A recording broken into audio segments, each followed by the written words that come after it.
It's my pleasure to call to order the 12 o'clock p.m. regular PSVS meeting of April 16th, 2026. Madam Clerk, could you please call the roll? Member Abernathy? Here. Member Avery? Here. Member Campbell? Here. Member Harmon? Here. Member Garcia? Here. Member Madlin? Here. Chair Ortiz? Member Reed? Here. Member Rojas Mora? Madam Clerk, next item, please.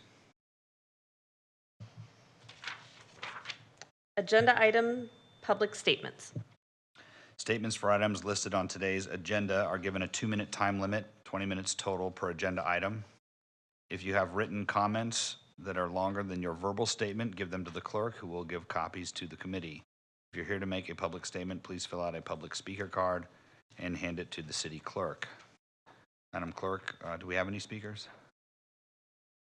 We have not received any speaker cards for agenda item public statements, nor have we received any speaker cards for non-agenda item public statements. Okay, very well. Next item, please, Madam Clerk. Adoption of minutes. There's been a scrivener's error, and the minutes are for the April 9th, 2026 regular meeting. So the chair will entertain a motion to adopt the amended minutes showing them as April 9th, not April 10th. So moved. We have a motion Second. and a second. Any discussion? Sorry, can you tell me who the motion was by? Oh, the motion by Member Harmon. And the I second? didn't- Reed? Reed. Thank you. And Madam Clerk, please call the roll. We'll be doing electronic votes today. Oh. It should pop up on your screen.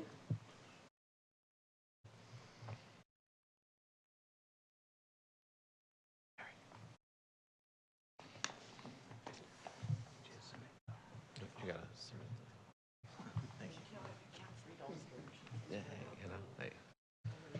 The motion is approved with members Ortiz and Rojas Mora absent. Madam Clerk, next item, please. Item 4A, PSVS fiscal year 2026-27 recommended projects. 4 staff memorandums have been provided, one from the finance director, one from the fire department, one from the recreation and parks department, and one from technology services addressing questions raised at the previous meeting. Thank you. At this time, I will call on our city manager, Mr. Clegg, to provide comments to the committee regarding these proposals. Thank you, Vice Chair, and just greetings for the entire committee. I apologize for missing last week. Was at a conference presenting on behalf of the city, but happy to be back with you here this afternoon. As noted, you received several memos that were related to the questions that came up at the last meeting. And those memos, I think, answer majority of those questions. We assume that there's going to be some follow-up questions based on that information that you received, as well as some additional discussion. I would just note one of the inquiries about some of the details and cost breakdowns on these projects. You know, we provided the details that were available for those projects that had some specific analysis and rationale. For some of our larger CIP projects, like our park projects, we typically have those. There's essentially like an engineer's estimate. It's an estimate of sort of the large chunks of those projects based on similar park project builds. But until we actually develop the bid specifications, we don't have that very detailed breakdown. And typically we wait until we have the clarity of the council appropriation saying yes, as a big chunk we want to move forward with that project, and then we develop the particularly detailed budgets. But we have provided the information that we have up to this point on how those different projects were estimated. And at this point, happy to actually pause and just see if there are follow-up questions on any of the content in those memos.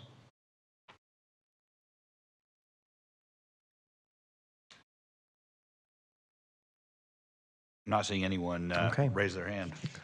All right. Actually, if the clerk could pull up the PowerPoint, I just jumped right into answering questions on the memos. We actually had just a quick set of context setting, which is we would do the follow-up discussion, and then we'll have a couple of other pieces there. Are there other follow-up discussion that the committee members would like to have related to the projects that it's not referenced in the memos would be the next conversation. Member Madland. Hi, welcome back. Thank you.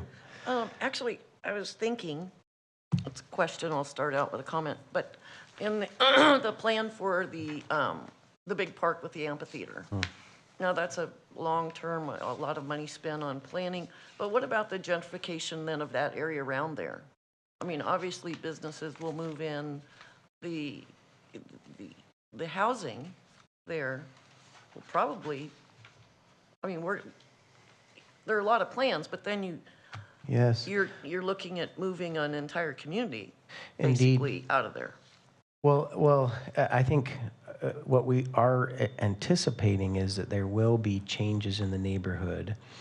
And one of this is a topic that I would suppose, general interest, that it is very common when you see some of these revitalization efforts that you do see some type of gentrification, as you mentioned, and that there are different cities view that differently. Some cities view that as a positive, some cities view that as a negative, and want to ensure that the community members who are from that community can benefit from the more positive changes that have come to that community.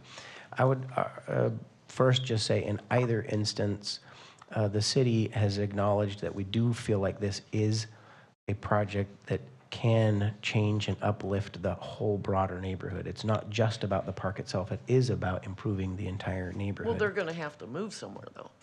Well, we're actually not anticipating the park footprint itself won't take out any homes. I'm not talking about the park. It's the, development that's going to come with when you have people, businesses are going to open.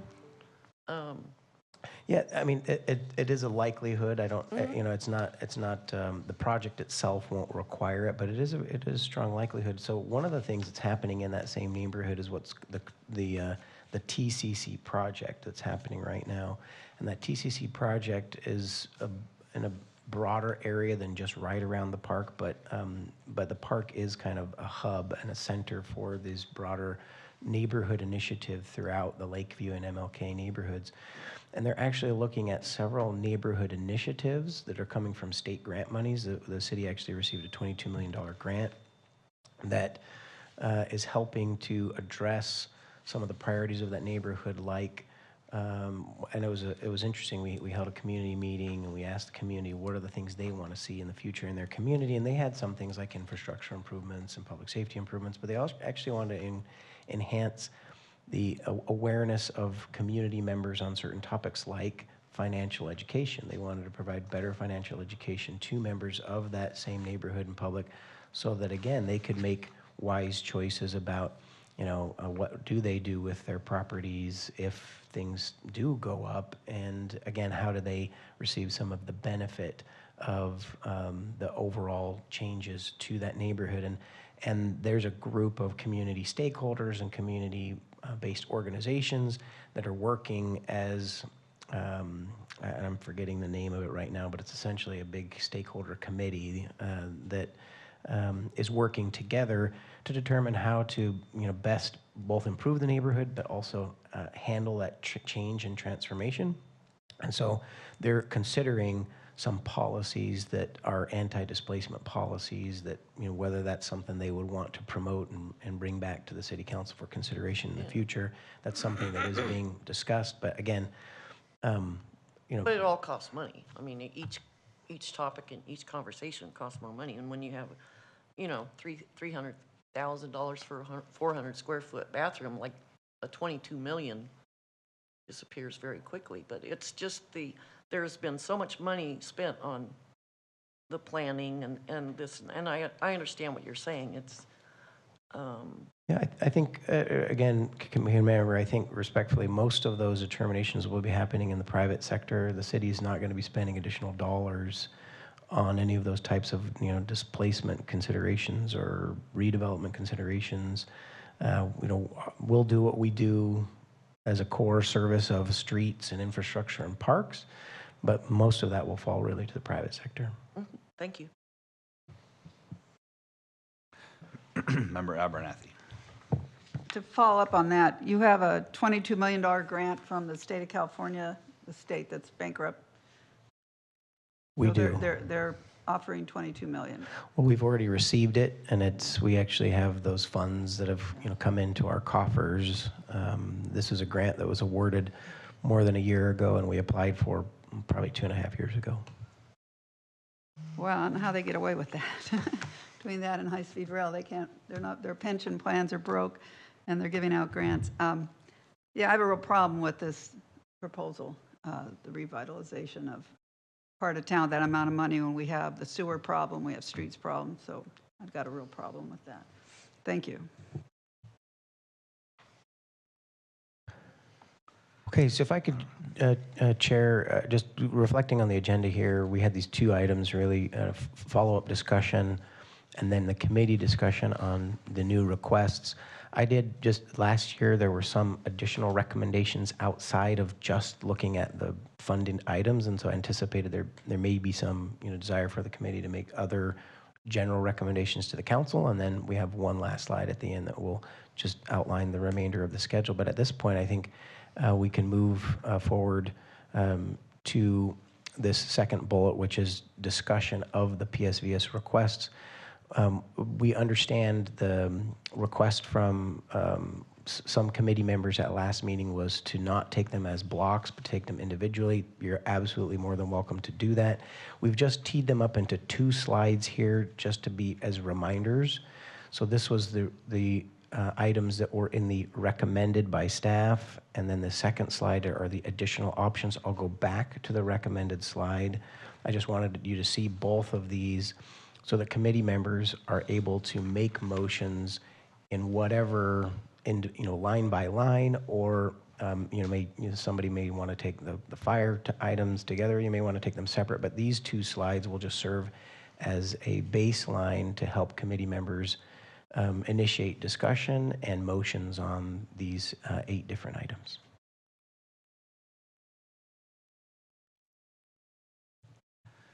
I have a question for you. Yeah, sir. please. With respect to the MLK Junior Park grant match, the $3 million item, as I understand it, this is to match a grant that we've already been awarded. Is that correct? I'm glad you asked. That is not correct. It is to match against grants we've recently applied for. We do have an $11.9 million grant that we've already received, and this could serve as match against that, but actually we're trying to also get additional grants that the first phase of this project is about a $23 million cost to do the park portion, not the community center. And we have $11.9 million in that grant. We've received a large donation from Valley Strong. We received a allocation from the state of $2 million. And so we're getting close to that $11.9 million match to basically be the $23 million that we need.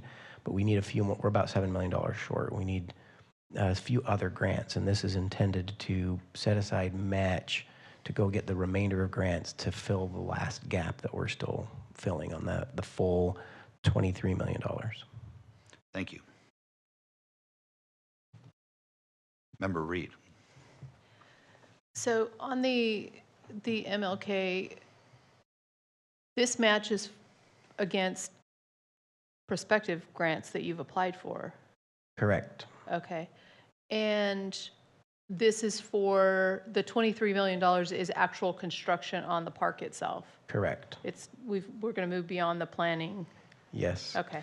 And I'm glad for a follow-up question, because there's one piece I didn't answer in the earlier question, which was the $11.9 million grant. We have still some more time on that, but if we don't move forward with construction in the next 18 to 24 months, we could lose that $11.9 million grant. So we are anxious to close that gap and get moving on the park portion.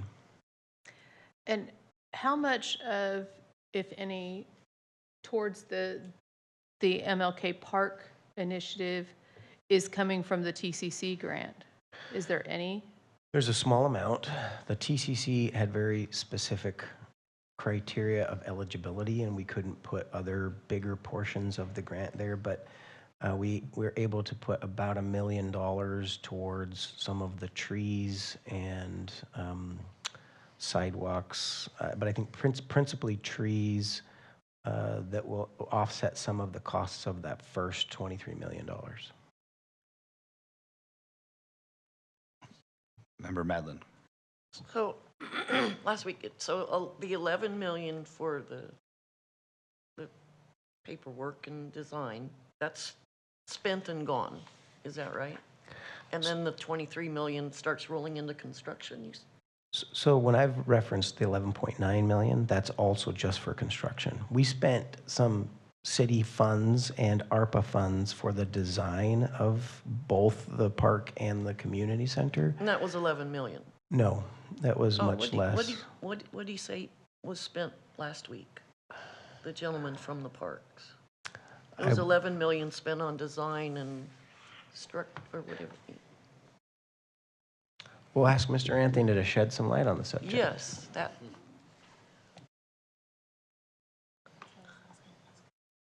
Yeah. Good afternoon. Hello. Rick Anthony, Assistant City Manager. It wasn't 11 million that was spent on design. It's approximately about 3 million so far, but that design effort is still continuing. And again, as City Manager Clegg mentioned, it is a combination of some ARPA funding as well as some prior PSVS funding that we still are allocating for that effort. Okay, last week I thought it was 11, No, it around wasn't 11 million. was 11 for million is the amount of the grant that Before we you stick received. it- Yeah, Anything in the ground. no, it wasn't that amount. Oh, Yeah. was I? 11 million was the amount that we received from the grant. That's where that number comes from. So And we're where is that continuing. money sitting, though? It And is. then the 23 million is something different. Is that correct? The 11 will go towards the 23. So the 11 is half of, the 23.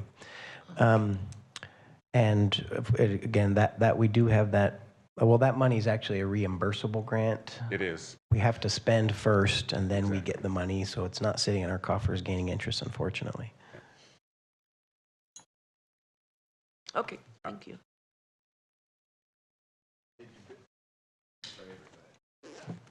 I hate to beat this dead horse, but this $3 million that they ask us for the match, what happens if you don't get a match? What happens to the $3 million? Great question.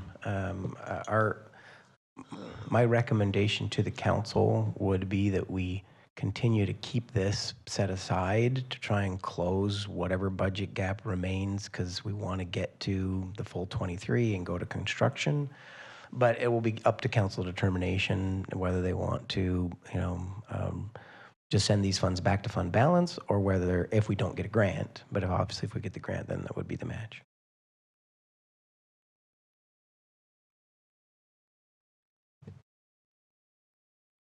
Member Has Abernathy. the council taken a vote on this whole MLK project at the dollar figure that has been rumored to be? The council has taken a number of votes. The council has not approved a CIP project at the total of the estimated costs, because we haven't had a CIP project to put in front of them. But we have communicated with the council through the design process what our anticipated costs are. We anticipate this to be about an $80 million, total project, if you include the park portion as well as the community center portion. And we actually are thinking about it in really probably 3 phases, potentially 4, but there will be, where the community center sits today, it would be demolished, and we would start with a new community center, and we would have some enhanced parking lots with solar, panels, community garden, and we would redo the aquatics. And so we can probably parse out, the community center itself can't be phased very easily, the building, but some of the aquatics and the parking and sports courts that would be adjacent to that would be a different phase potentially. But yeah, $80 million in total. The city council adopted our parks master plan, which referenced that estimate, and they've adopted the design contract that assumes that it will be the full build out. pending finances being obviously available.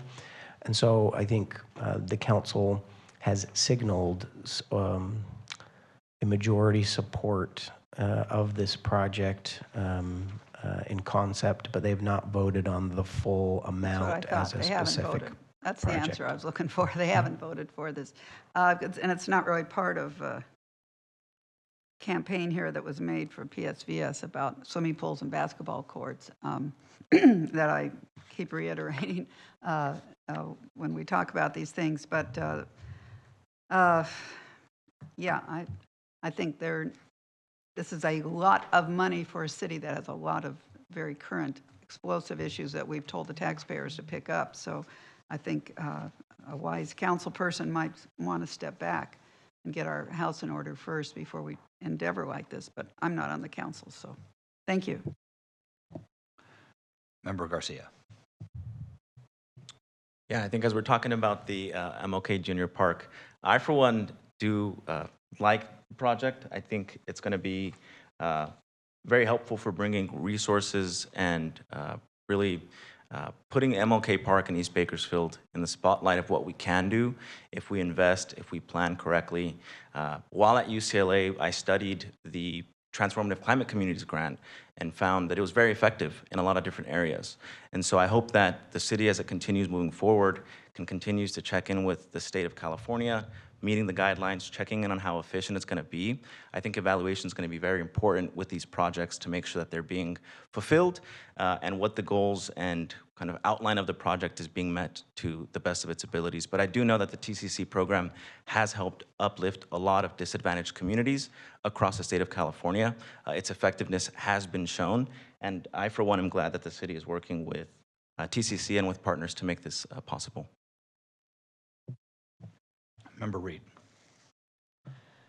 As we talk about kind of the, some grants that applications have been put in for this initial 23 million, which is like the first phase of construction.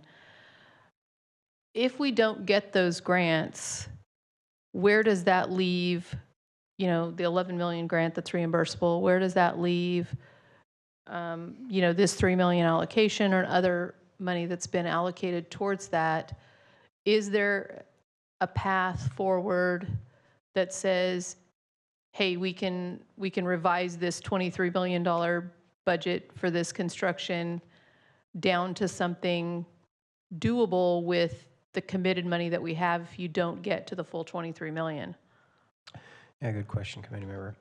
So first, I'll take up what happens if we don't get enough match to match the 11.9 in the next 2 years, which is the timeline that we have to move forward on that grant. That money goes away. We lose the $11.9 million. Also, rescoping the project is always possible. If we rescope the project, though, it could actually put at risk the 11.9 as well, because we received that grant under the commitment to build the park up to a certain scope and a certain scale. And so I probably wouldn't recommend any sort of notable scope changes so long as we're still in the grant window. If we don't get the grant, or excuse me, we don't get the match, we give up the grant, we hand back the $11.9 million, can we still move forward with this project? To put it into perspective, it takes about $1 million per acre to develop a park currently, and that's maybe a little on the light end. It might be a little bit more because that's a number that was accurate maybe a year and a half ago. But that's a rough estimate that each acre of park that we build costs about $1 million. And this is a large park footprint. That's the good news about this being a larger regional park. And so I don't have the acreage top of mind, but that portion, does anybody have the acreage top of mind for that portion? About 15 acres for the park itself. And so even if you tried to take some of the amenities out, make a little less nice, it's still going to be a pretty big dollar figure just based on the scope of the size of the park itself.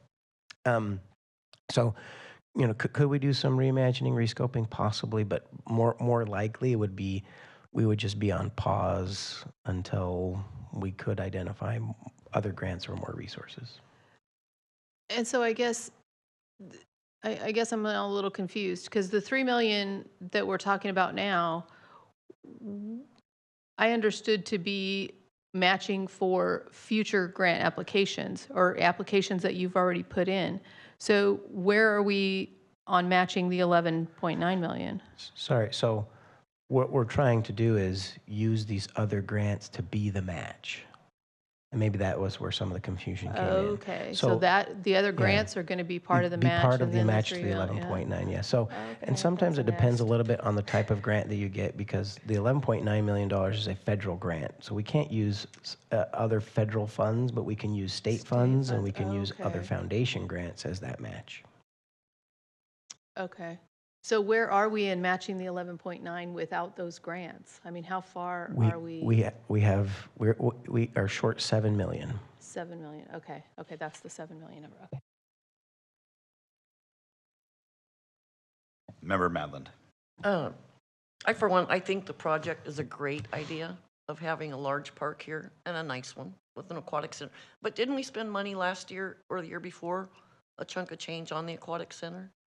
That was on the McMurtry Aquatic Center that was Oh, downtown, okay. not on this new one. And I think, it's just, so 15 acres at $1 million an acre, that doesn't make sense. But is it the right time? I mean, you need to get all your grant money and matched and get it gone, but then moving forward, is it the right time to go just all in, number one? And, with our sewer system, I mean, we can't be hit with another tax on everyone or fees, per household or apartment or whatever. If Is I it may, the right time to Yeah. go all in? Yeah, if I may, Member Madeline, I think one of the reasons that staff would recommend this as a recommended, not just optional item is because we've invested design monies and we've invested in community engagement. I do think that, and we're close to being able to have enough funds for the park portion. I think that is a reasonable first phase. And then your question about, is it the right time to do another $50 million for a community center? That's a big question for the community and for the council. But if it's going to be a challenge to build that community center immediately because of economic conditions, if we can deliver on the park portion and then take a step back and consider what is the right timing on the community center, we've still been able to maximize the grant opportunities and deliver on a new park portion for the community. And that may give us the ability to wait a little bit longer on the bigger community center. The point is, we have some big city issues, obviously. I don't know. I'm sure there's more than our sewer system. But just, getting that project done, let's get your feet underneath you. And, it's just the timing of it and trying to go all in. So thank you for that clarification on that. Member Garcia. I think it'd be helpful. When did this planning for TCC first start? When was the first maybe community meeting that happened? I know this is the second application I think that the city submitted that was approved. When did that first meeting happen? And then a few more questions as well. How many meetings have happened for TCC in East Bakersfield? And how many residents would you say have attended these meetings? And let's not include duplicates if you have the kind of unique member attendance. I'll do my best. I'll give you estimates on the number of attendees without duplications. And we do have that data, but it's not top of mind. So we actually received a planning grant for TCC first, and we used that planning grant over a couple of years to develop an implementation grant proposal. So if you go back to the first conversation about TCC, it was before I was city manager, and it was probably in 2018 then Councilmember Gonzalez and the city manager had talked about pursuing this planning grant and then ultimately going towards implementation. So it's been a very long time. The implementation grant itself has been probably 4 years in the works. We've held numerous community meetings. I actually couldn't tell you, but dozens and dozens of community meetings around this topic. And as one example, we had a community summit that had about 100 individuals from around the neighborhood, but we've had multiple other engagements. And so I think, by the way, for those that may be, less familiar, typically you have a pretty, small per capita, number of folks who come out and engage, in person in these activities. But we have had several hundred unique individuals who've engaged in one of our engagements throughout the different meetings. We've had meetings at the senior center. We've had meetings at the current MLK Community Center. We've had many meetings in schools throughout the area. Friendship House has been a location that's hosted numerous meetings. And so, yeah, several hundred individuals and lots of community-based organizations have engaged on this TCC project over the last 4 to 8 years. Awesome, thank you. No, I just wanted to clarify that information. I think I attended a TCC meeting in 2022 at the Senior Center. I think there was about 35 people there when I had attended that, but that was, I think, just a one-off in 2022. But saw a lot of good engagement, a lot of, I think, big Post-it notes, a lot of whiteboards, a lot of brainstorming, planning, coming from community members themselves who live down the street from the park, on the street of the park, just throughout East Bakersfield, who were really excited about this kind of investment and the fact that the city was coming to their community to get the feedback on how they can best implement this, right? And I think that's a change that I've appreciated seeing in how the city interacts with community, and I hope it can continue to do that for future projects.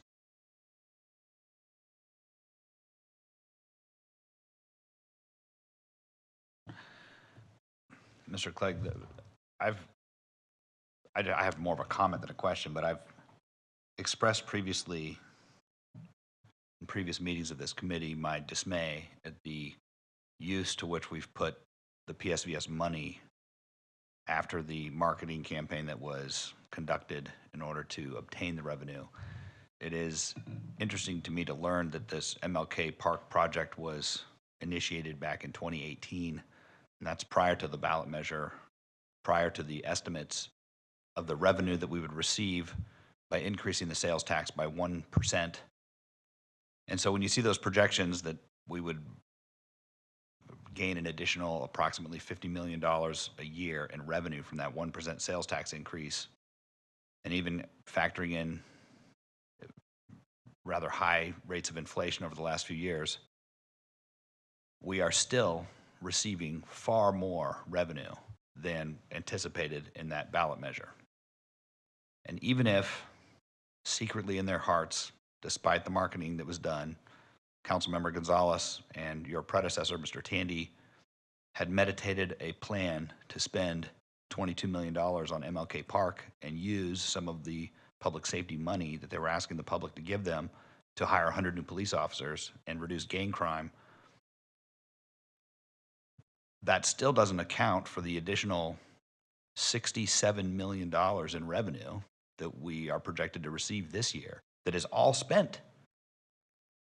And so while we have a great parks department, I've expressed previously how much I do appreciate the parks in this town. We have an excellent Parks and Rec department. They do a great job. And it's nice to have these nice things. We still have to be responsible with the public purse. And this committee has been impaneled, at least to pretend to have oversight over the use of this money. And the city, we saw in the numbers last time, is planning to take approximately $12 million of PSVS money and just dump it into the general fund because the general fund doesn't have enough money to cover all the stuff in the general fund. What would we have done without that extra $67 million that we got that we didn't plan on? So there's a failure of planning and there's a deception. I don't know if it was an intentional deception, but kind of a clever way to fund all these things that were not contemplated by the public in a vote that barely passed And so as a person tasked with the duty to provide some oversight or feedback to the city council, I can't help but protest the use of public safety money for extra things when the city is completely strapped to the point where we can't even cover the general fund with the general fund tax revenues. We have to take $12 million with no oversight at all and shore up that fund. And then we have this big sewer problem.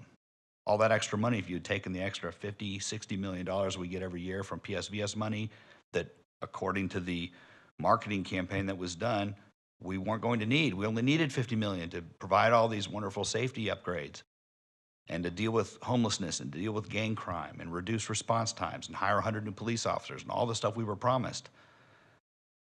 If we had set that aside, we wouldn't have to raise everybody's sewer rates because we'd have the money sitting there that potentially could have been used. So while I appreciate the fact that we're trying to improve a part of town that needs to be improved by putting these nice upgrades at MLK Park, and not everybody in every house in Bakersfield has a swimming pool. We have a very hot climate here, so it's nice to have pools in places where people can't afford to have their own swimming pool. I appreciate that. The question I have, though, is why are we making the decision when we are clearly over budget on everything else to take money that from a fund that's not supposed to be used for this kind of stuff, and we're using it for this kind of stuff. And when we go to apply for these grants, it's not mandatory that we apply for a grant that then requires us to commit additional money that we don't have to match the funds from the grant. So I don't disagree with my colleagues here that this would be a great project, and the facility at MLK Park would be a beautiful facility if it's finished. But giving feedback as part of citizens' oversight, I protest the use of this money for this purpose. So that's all I have to say. Does anybody else have any comments? Ms. Madlin. On that note, since, the use of the money's kind of gotten off base a little bit, if we're going to use it, would the community not be better served with that sewer system being repaired in a long-term problem-solving thing for the community, for your pocketbook at the end of the day, which things are tight, and our household expenses are exorbitant now, just trash and everything, water. But that just made me think, if we're going to use money out of the realm of the PSVS money, would it not be better to herd some over towards fixing that sewer problem? Is that a question, committee member? I'll treat it as a question and just, I'll treat it like a question and a couple of different thoughts. One, it is the purview of this committee to opine on whether or not you feel that an item is consistent with the spending criteria that were established. And one of the reasons that staff has recommended this and why council has approved expenditures that are similar to this in the past is that it is our assertion that it is consistent with the criteria. I don't think we're outside the bounds of what PSVS was meant for. That is an interpretive, an opinion. But my opinion is that it is within the spirit and letter of what PSVS was for. Number one. Number two, City Council, when we looked at our challenge around sewer, frankly, we considered every option. All options were considered because it is a big challenge and a big lift. Why we have not considered the use of PSVS? One, that was not actually one of the criteria established for PSVS, although I think on a quality of life, you could probably make that argument. Two, that utilities typically pay for themselves, and you can raise utility rates to pay for utilities, and utility systems are designed and intended for the ratepayers to pay for those systems without general fund resources. Can you use general fund resources on enterprises, you can, but that means that much less general fund to do the core services like police, fire, public works, parks, which is already underfunded. So we would be taking away from our general fund programs to fund a utility that the ratepayers should, the rates should be designed to support those rates. And then the last thought is, a $3 million allocation will do very little to solve our sewer challenge.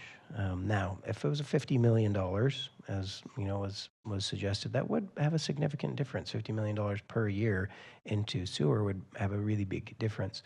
But these one-time monies, and again, these are all one-time recommendations, not to further commit to lock up all of the PSVS in the future. We're trying to leave some of the PSVS funding uncommitted for ongoing purposes so that we can continue to do projects like this. So, a $3 million one-time allocation would do next to little to solve our 20-year sewer challenge, whereas the rate changes do address that through 2050, the needs of our sewer system. Well, but if the rates are supposed to maintain the sewer system, how did we end up here? That's a great question. you know- We've discussed it at length in lots of community dialogue. There's three principal reasons that. Well, someone wasn't doing their job is what happened. Yeah. I'll leave it- Because if, your comment that these rates are supposed to maintain, improve, and anticipate growth and smarter ways to recycle sewage, man, it's worse than I kind of first started pondering the idea of what the heck. Our rates were insufficient for a 20, 30-year time frame, yes. And I will say as well, as I've said publicly many times, that inflationary factors have not helped. State regulations that have put increasing burdens on local governments to treat to different levels have also increased costs more than I think people anticipated 10 and 20 years ago. But the bottom line is our CIP set-asides for 20 and 30-year replacements just were not included in our rates historically. And that's been the problem, and we're trying to reset that, even though it's very challenging. Member Harmon. Yeah, one of my big concerns is taking the fund balance all the way down to zero. I was doing some math up here from your report, which is good, thank you. It has the 65.8 million for personnel expenses, other expenses 10.4 in non-discretionary, and then 21.7 million in discretionary, and 12 million to other funds. That takes us above the 100 million approximately that we expect to get in. Where does that leave us next year, assuming there's just a modest increase in sales tax? Yeah, great Are question. we going to be underwater next year, or if we take this balance down to zero? I appreciate your comments. No, yeah, great question, committee member. So we are anticipating allocating budgets of $117 million.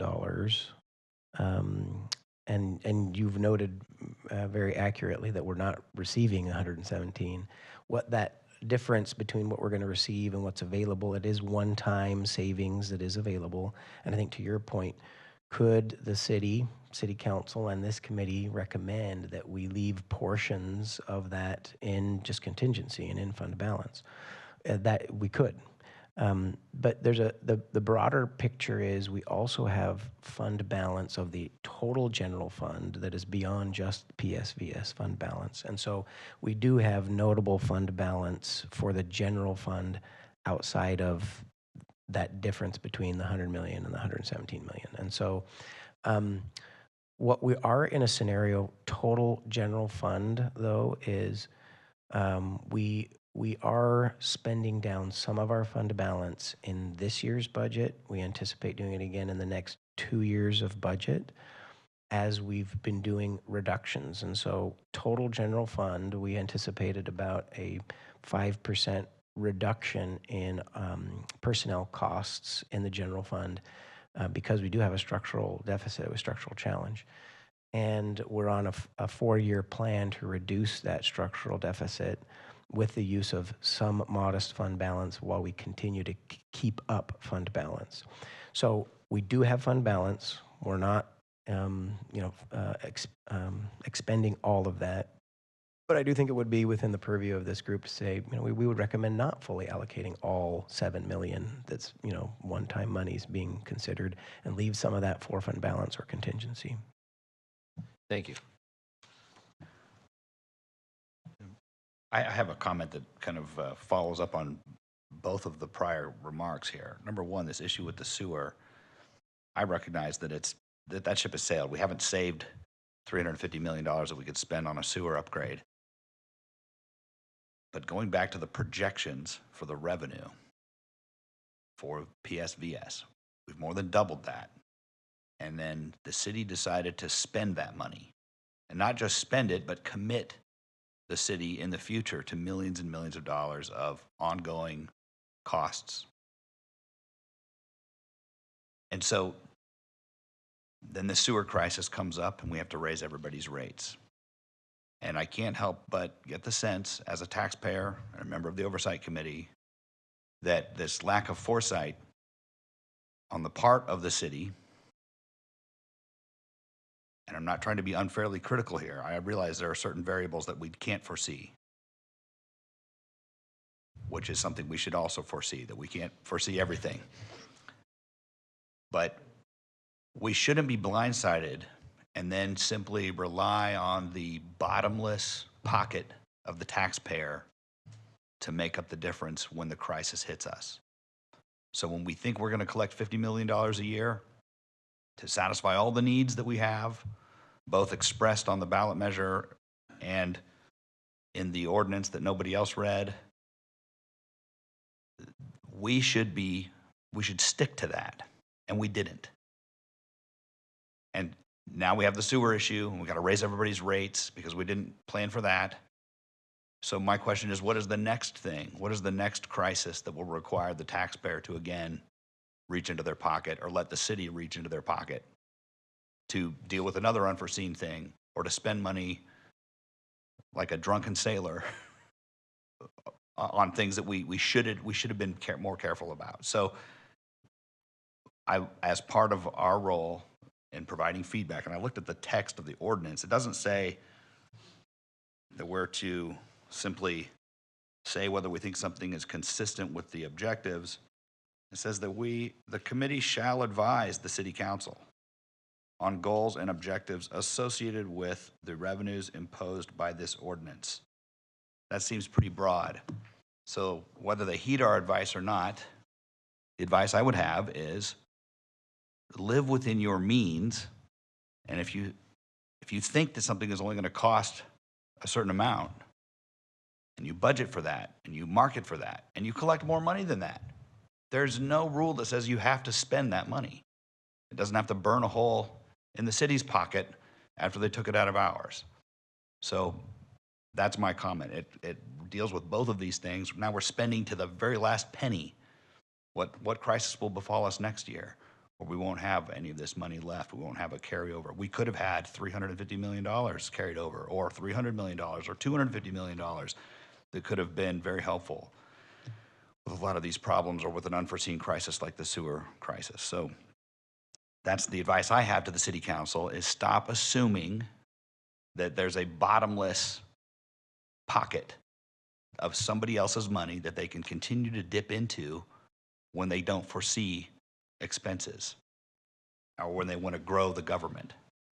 I'll leave it at that. Anybody else? Yes. Oh, Mr. Harmon. Yeah. Could you remind me really quickly, you mentioned some private money was raised for the grant for the park. How much was that? We have a $1 million grant from Valley Strong. There's a few other smaller buckets, but that's really the notable one. We got a $2 million state direct allocation and a $1 million a donation from Valley Strong. How did that come up? Was there a community outreach looking for donations or something? I mean, we all love parks and we want parks, and the community would probably be willing to participate in a well-designed project. Yeah, so our Parks Department did create a capital campaign strategy and a capital campaign plan. We actually haven't implemented every phase of that because we were starting with some of the bigger chunks. And so it was based from outreach from city staff to Valley Strong. We actually have reached out to other entities as well. We do have some interest from other entities. And I failed to mention that earlier too, is part of closing that $7 million gap is grants, but we're also going to continue to pursue philanthropy and other donations. And what we're finding is when you have sort of a pretty big number that is less specific, it doesn't serve as well to communicate exactly what are we going to deliver for the dollar that they donate. And so we're trying to close that gap to where you can get to a place to say, hey, this is how much we need to complete this specific project, and we're getting close to being able to go back out and do a little bit more push on that capital campaign to say, hey, we need $1-2 million to finish this project. That's one of our goals. All right, thank you.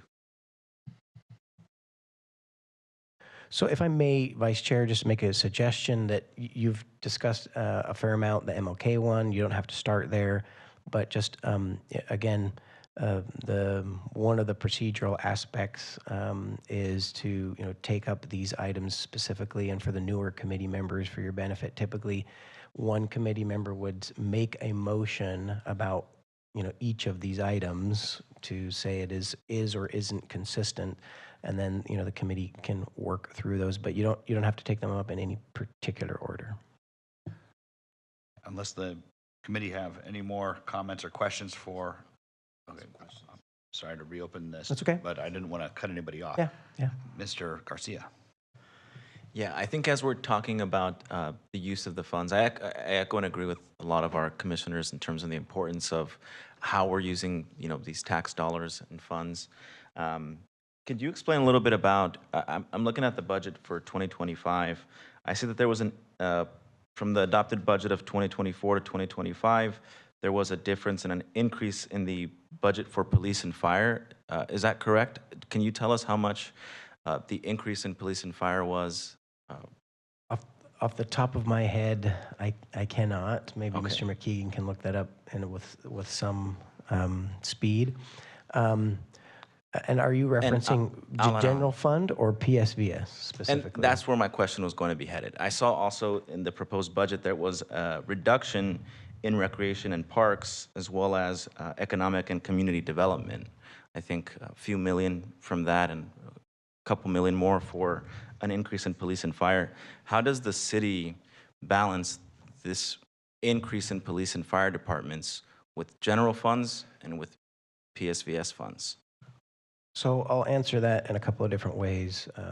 First, one of the reasons that we're seeing a challenge in the total general fund is that our general fund revenues have gone up at a slower pace than our general fund expenditures. And that's not because we're doing new programs. It's just the base cost of doing the exact same thing.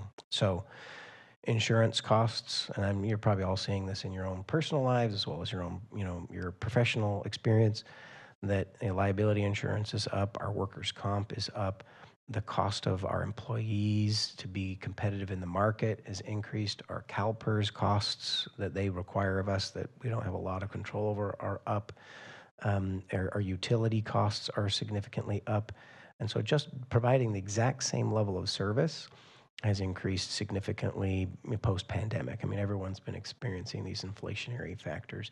The good news is our revenues actually are up. I mean, in a normal economy, we would probably fare a little bit better. Our revenues have been going up between 3 and 5% every year. Unfortunately, our costs are going up closer to 8% every year without adding new programs. Did we add new programs in the post PSVS world those first few years? Absolutely. We were we've hired and budgeted for the 100 additional police. We added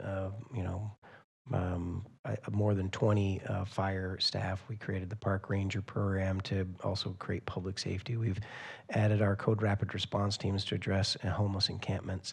But we've also done a few other programs, but principally the ongoing adds to to the Public Safety Vital Services tax have largely been around public safety.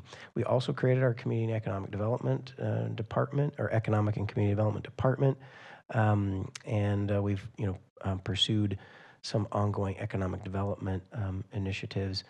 And then the reality of the general fund is the general fund was, very challenged before the measure and has continued to be challenged post-measure. And most of the work of the general fund is the costs are mostly police and fire.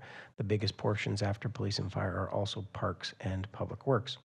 And so when the general fund has seen these same increases to just the same level of service. We haven't added levels of service to the general fund, but it's costing us more. Proportionately, most of those cost increases are coming from those larger departments as well. And so we've seen significant increases in affording the same number of positions that were in the general fund to support policing and to support fire. They're costing us more today than they were 5 years ago. And so the general fund revenues have not kept up with the general fund expenditures for, again, the same level of service. And that's why, to one of the points that was made earlier, we know we have to live within our means, and so we're also asking for reductions across all departments. And so that the city council is going to be making decisions about reductions of positions across the board. And this is not just in maybe what you might consider some of our discretionary areas. We have pretty limited discretionary. Most of our services are still fairly core services as a municipality. And so this year, we are going to see reductions in employees. We're eliminating 70 positions, and that was one of the questions that came from the last meeting. We provided some of that information about how many of those are from PSVS. So we're eliminating 70 positions in next year's budget. And I'm coming back to one of your points. I know I've covered a lot here, but for example, our Economic and Community Development Department is seeing a 50% reduction in dollars that are available to that department, whereas police is going to see a 5% reduction, fires just less than 5% reduction. But we are seeing reductions even to those departments just because the reality of living within our means is a challenge. But we're significantly reducing some areas that are again hard choices, but not as high a priority as, for example, public safety. But so some of how we balance those the increases and the decreases is based on a prioritization of priorities as determined by the council and with feedback from this group. And so for that reason, some departments are seeing more steep of reductions than others. Mr. McKeegan has some numbers for you. I got to stay within my wheelhouse here. So, Committee Member Garcia, thank you for the question. So what I did is I just looked at, you were looking at the 25 budget. So what I did is I compared 25's budget to the 26, the current year budget. And what we see is the budget in the general fund for police increased by $28 million, and that included $6.1 million in PSVS dollars. Now, if you asked about community development, so economic and community development actually decreased by $1.8 million last year compared to this year. And then recreation and parks increased by $1.4 million in total, $316,000 in PSVS. Member Avery had a question. Can I not ask a question? Or a comment, I'm Can I sorry. make a motion? Would Certainly. that be acceptable, to make a Certainly. motion? Certainly. Given that we've had no negative discussion about the fire department, the police department, and the fire department, I'd make a motion that we fund those three items on this proposed budget, and that's my motion. I would second that motion. Just to clarify, since this body doesn't have the authority to fund anything, you're moving to find that these proposals, the $738,900 Bakersfield Police Department radio site generator and fuel tank replacement, the $250,000 firefighting turnout replacement, and the $141,000 fire station 5, 6, and 13 HVAC replacement are consistent with the PSVS priorities? Correct. All right. With that clarification, we have a motion from Member Avery and a second from Member Harmon Any discussion? Member Reed. Yeah, I had one question in response to some questions about the turnout. We were provided some supplemental information, and thank you for the supplemental information. I think it was very helpful in clarifying. But I did have kind of one follow-up question with respect to, it was identified in the memo that we received that we are replacing 162 turnout coats and 157 pairs of turnout pants. And so, and that sounds like that number is $719,500. And one of the questions that I asked was, what percentage of our total inventory is that we're replacing? Is that correct by interpretation of what you've stated? And what percentage of our Yes, turnout Committee gear member, is thank that? you for the question. So after talking through our vendors and other departments who have started this OSHA compliance and new testing process, the hydrostat testing, they have indicated to us that turnouts that meet this lifespan with an activity of Bakersfield Fire Department is commonly going to not pass this exam and in turn require replacement by the OSHA standard.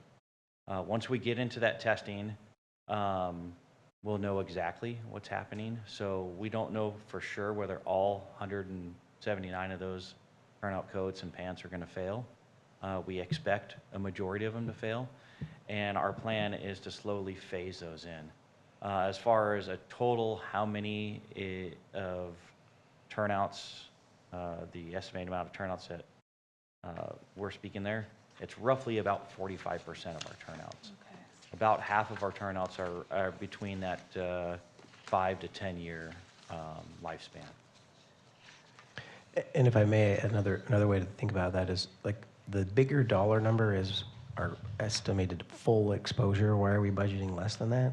And in full disclosure, the fire department had suggested, hey, why don't we budget for full replacement? And we said, how about we phase it and wait and see on some of the testing to see, let's not replace everything until we know we have to. And so, you know, it is an estimate, but we're estimating that we won't have that full exposure this year, but by the next year, we'll probably have more to get to the full phasing.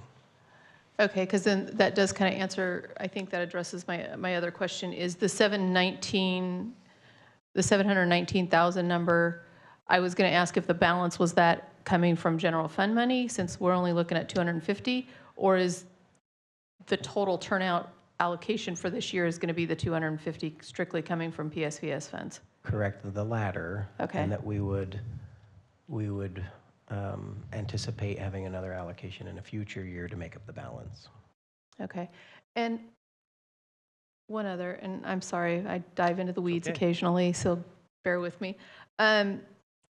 The hydrostatic testing that you're referring to, is that a new requirement? When did that go into effect?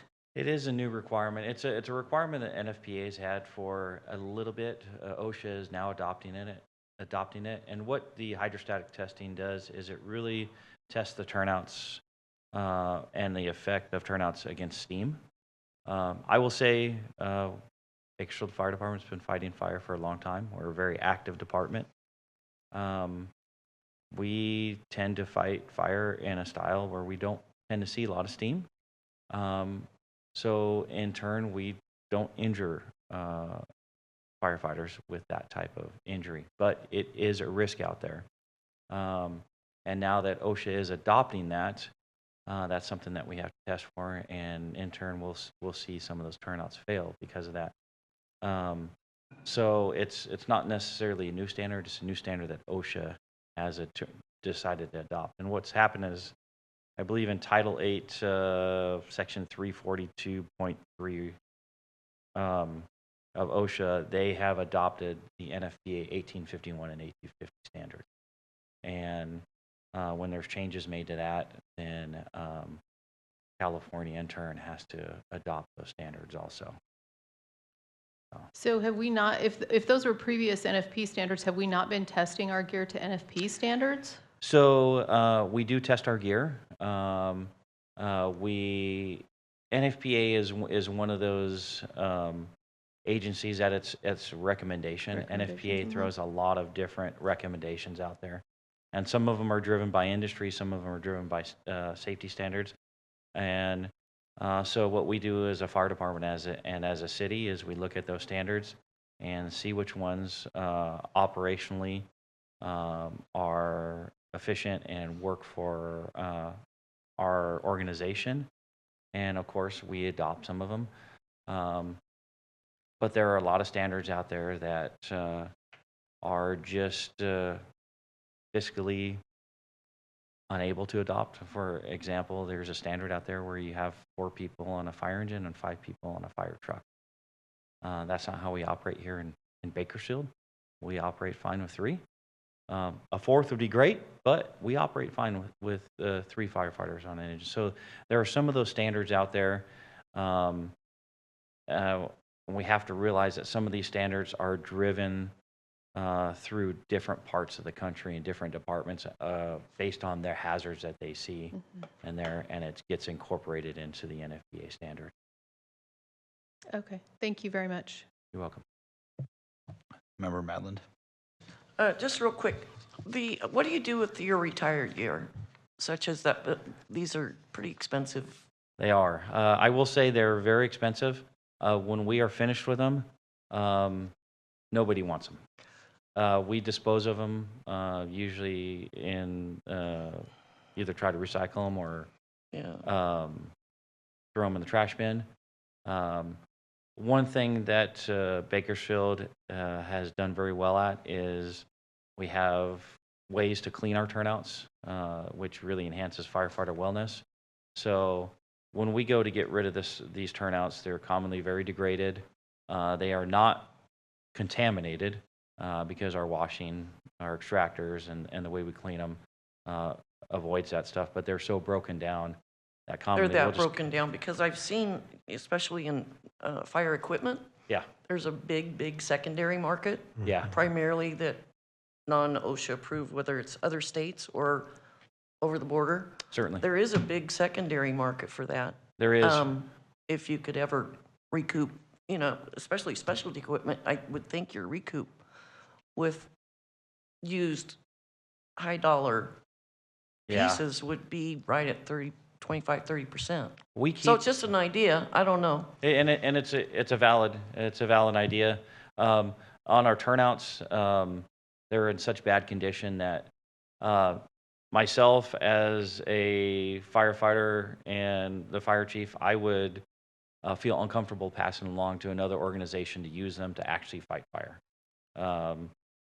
They are in a state where we couldn't do that. There are just markets that they don't have anything. Yeah. Is my thing, whether it be donated. But, Yeah. it costs money to do all that, and I It understand does. that. So, We do save some of it for our cadet program.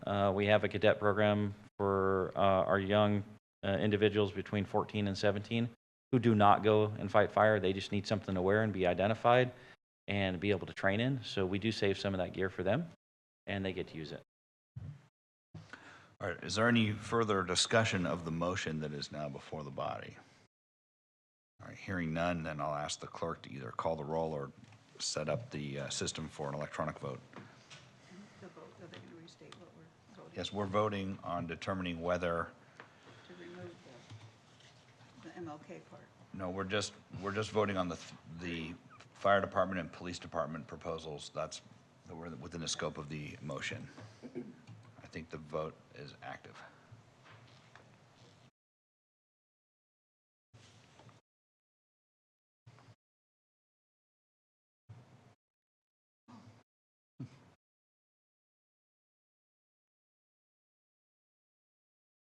The motion is approved with members Ortiz and Rojas Mora absent. Thank you.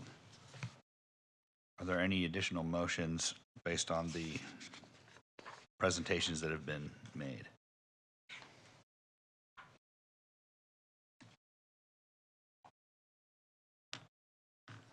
You can also go to the next slide if that helps. These are also items that were under consideration as optional for council to consider. Yes, Member Garcia. Yeah, I see that on the slides today, there's these 4 projects, but on the initial proposal that we'd received, I thought there was more projects under the optional item. Am I mistaken on that? Can you confirm, Randy, if I missed one there? I saw maybe about, unless they're all bundled up under one, but I saw park security cameras, 250,000. I saw. And I can go, these are the slides that were shared prior, I believe, but we'll go and look through there. In the initial packet that we were provided, there were several projects that were not provided in the presentation last week. Yeah, it was, okay, from it the was the memo. initial Yeah. memo. It had both recommended and optional projects that were not included in what we actually considered. Yeah, I think there was like 13 total projects, There's 4 and recommended. And projects that we didn't consider Yeah. as well. Yeah, so one of the reasons for that, and we apologize, we probably should have parsed that out better in the memorandum, is that typically projects that have been approved in prior years by committee as being consistent with the guidelines, we don't necessarily bring that same project back again in subsequent years if it's the same, basic, project and category. But we can, I think my recommendation would be to, take up those that are here in these 2 slides, and then we can come back to those that may have been on the memo that aren't on these slides. If I understand correctly, we were advised last week that the items that are not in the slides before us today, the council was not seeking our advice on. Correct. So. That's I think correct. that, just to clarify, because the memo was far more substantial, but Yep. it got narrowed down. That is accurate, Vice Chair. Thank you. Member Reed. But just to clarify, just because the council was not seeking our advice does not mean that those projects are not actually being considered, correct? That's correct. Yes, as I understand it, the city administration is operating under the understanding that those items have already been addressed by a previous iteration of this committee. And so that's why we're not being asked. That's correct. All right, any further motions from the committee? Member Harmon. Yeah, I move to find that the MLK project is not a recommended use of the PSVS funds at this time. Is there a second? Second. All right, any discussion? Member Garcia. I disagree with that motion.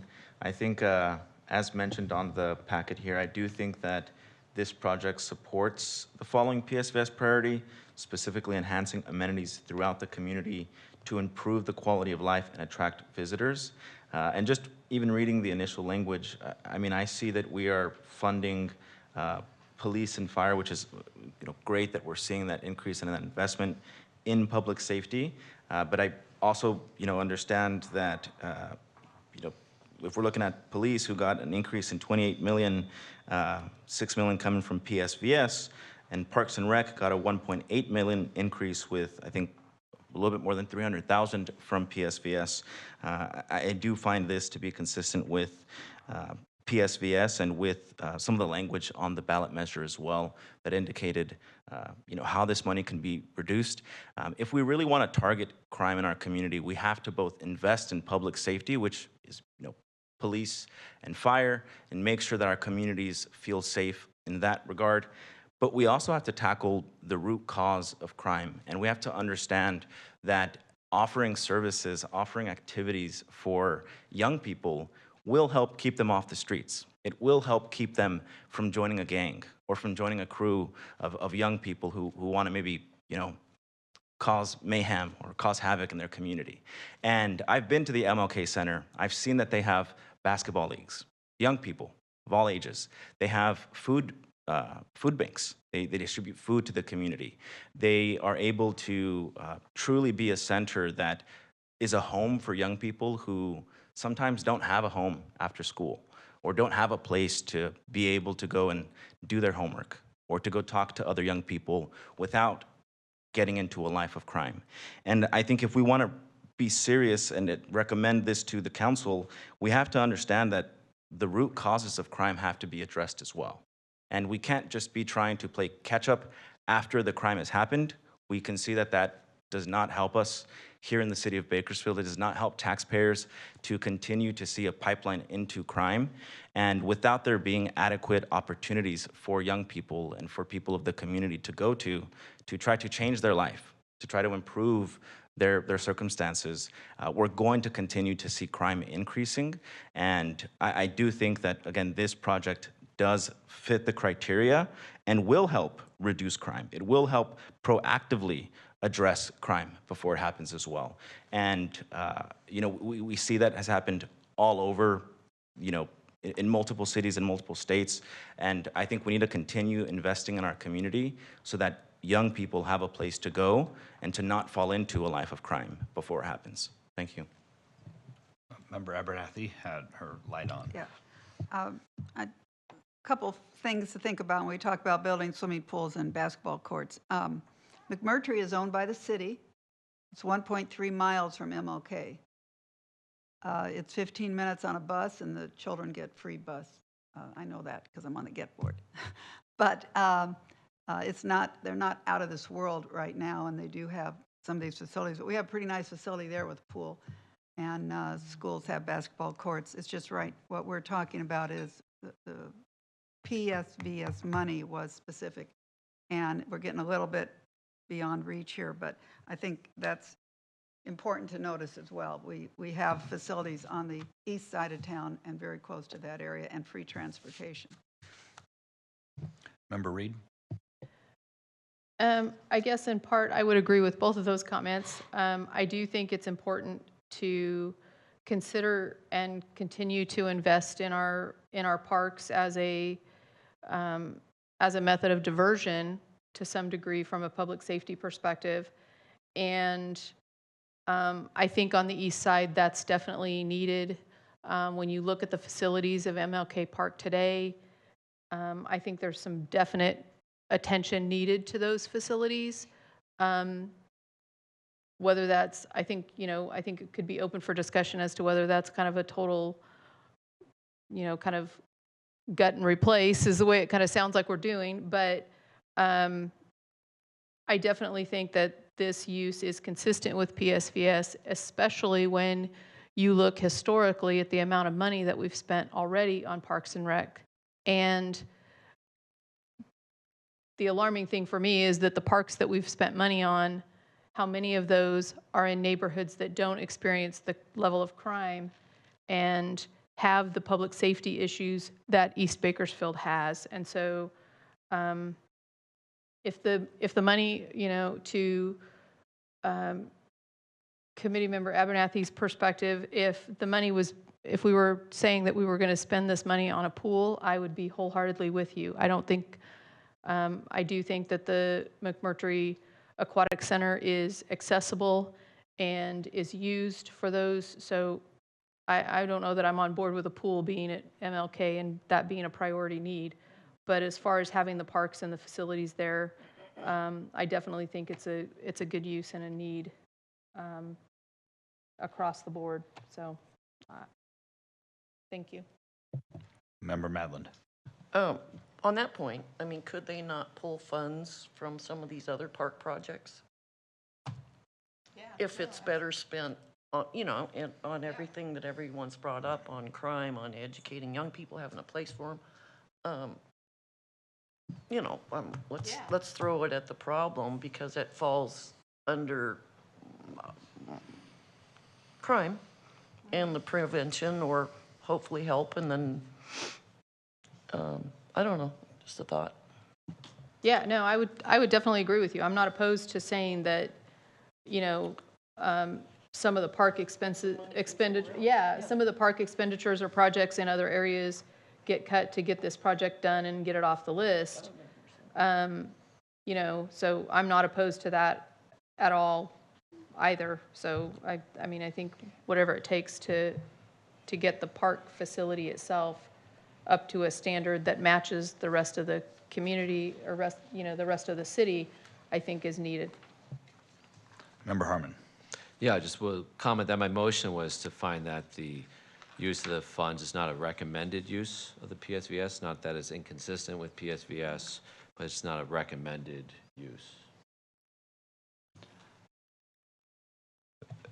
When we're dealing with budget, those are my comments on this. I speak in favor of the motion. We're talking about the allocation of scarce resources that have alternative uses. And I think we need to be careful not to assume that the alternative to this $3 million being used on MLK Park is that somehow we remove the pool that's already at MLK Park, or that we remove the gymnasium that's already at MLK Park, or the softball field, or the picnic tables, or any of the other amenities. That's not the alternative. The alternative is, at this time, we don't spend these scarce resources on an upgrade to the existing facilities. And so I think we need to be careful when we have kind of a fatalistic idea of the importance of this $3 million. It's not going to mean that people won't have a park to go to, or that the amenities that are there are going to be somehow torn down and taken away from them. There are amenities at that park. There is a pool there. There's a gymnasium there. I've been to both of those facilities. I've played softball on the softball field there. I believe there are basketball courts there, if I'm not mistaken. I don't know that we have pickleball courts, but I can tell you anywhere in the city that the city staff would recommend spending this money to upgrade a park right now, given the state of the budget and the state of the economy, I would say no. Absolutely no. I don't care what park it is. I'm not being discriminatory on any particular neighborhood or park. I was against the use of money for the Mesa Marin project. And I personally make use of the Mesa Marin facilities at least once a week. It's just, that is not, in my view, an appropriate use of this money. And so I urge my colleagues, with those thoughts in mind, that I have nothing against the MLK Park or this upgrade. We just shouldn't use this money at this time for that purpose. And so I speak in favor of the motion.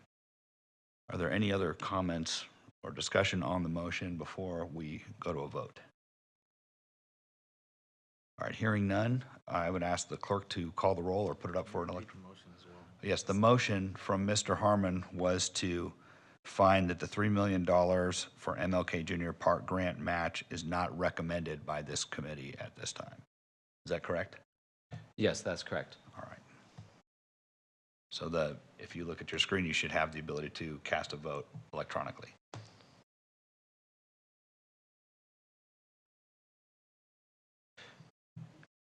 Yeah, I think, is there a question about the way it's appearing on your screen? Yes, a yes vote is to find that it's not recommended. So it's voting, yes is voting no on the money. No is voting yes on the money, essentially. Yeah. Yes. You were voting at it, and I was like, Right. Whenever we have these negative, we find we're making a recommendation in the negative, it's confusing, but. The motion is approved with members Garcia and Reed voting no, and members Ortiz and Rojas Mora absent. All right. Now we have 4 items on the second slide that have not been the subject of any motion by this body. Is there another motion from any member of the committee?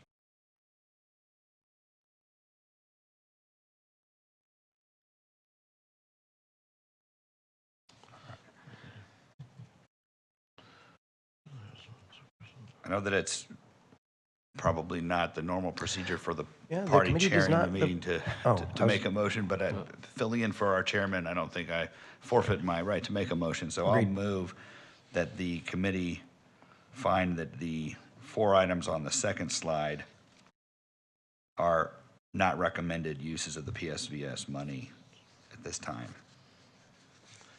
I'll second that motion. So we have a motion from the vice chair and a second from Member Harmon. Is there any discussion?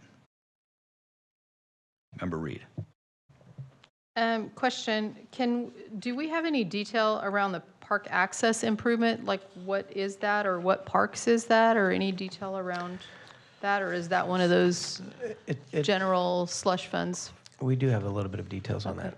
Our Parks Director can speak to that. Thank you.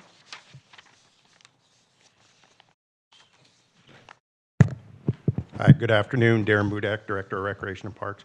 Yeah, for the park access, there's particular parks, Jastrow Park being one of them. The access road is just that. That's where our park staff and then all the event organizers stuff, they go into these parks and that's how they access them. It's our safe approved route for maintenance within the park. Okay, so when you're talking access, you're talking like the access road where they pull into like the center of the park to get access to various, Correct. okay, thank you.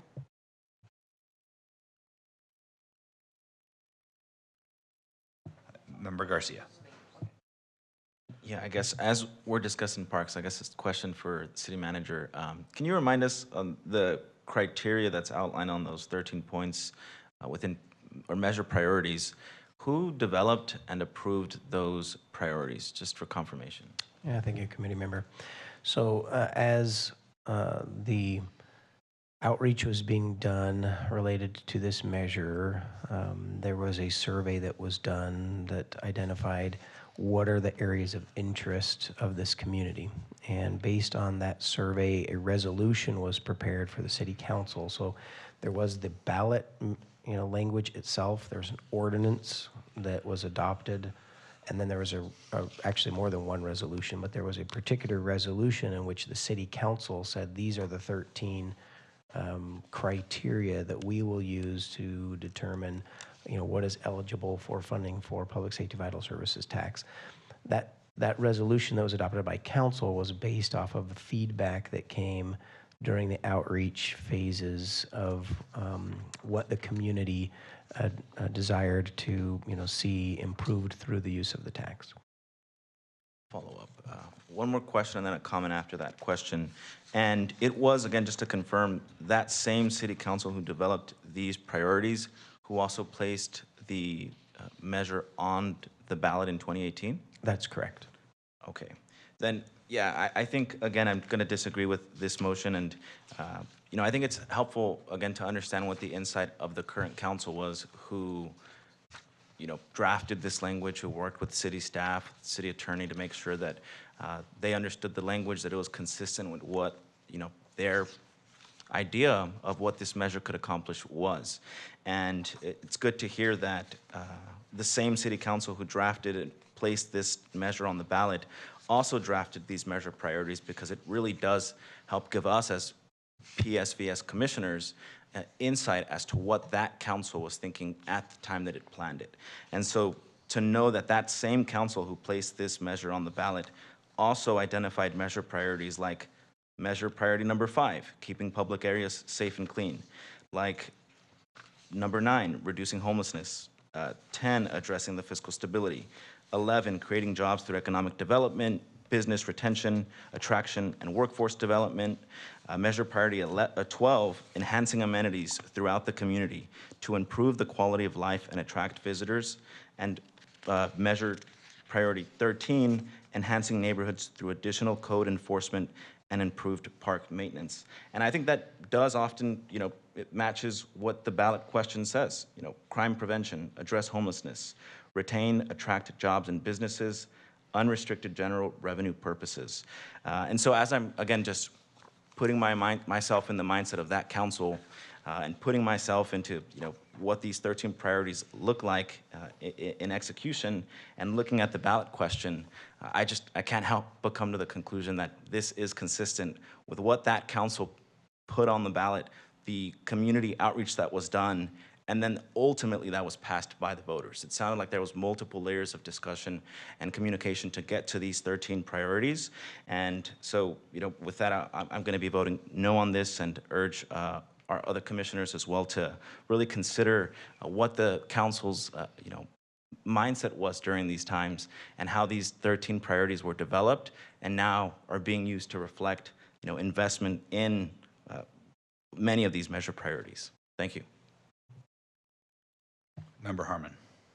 Oh, I would just add that one of the priorities is also addressing the fiscal stability of the city. As Mr. Campbell referenced, we're talking about scarce resources, and part of our job is recommending the use of the funds, not whether or not it's consistent with the ballot measure, which allows the money to be put in the general fund anyway. So really, anything would be consistent with the measure. As according to my reading of it, there's very little that would be inconsistent with it.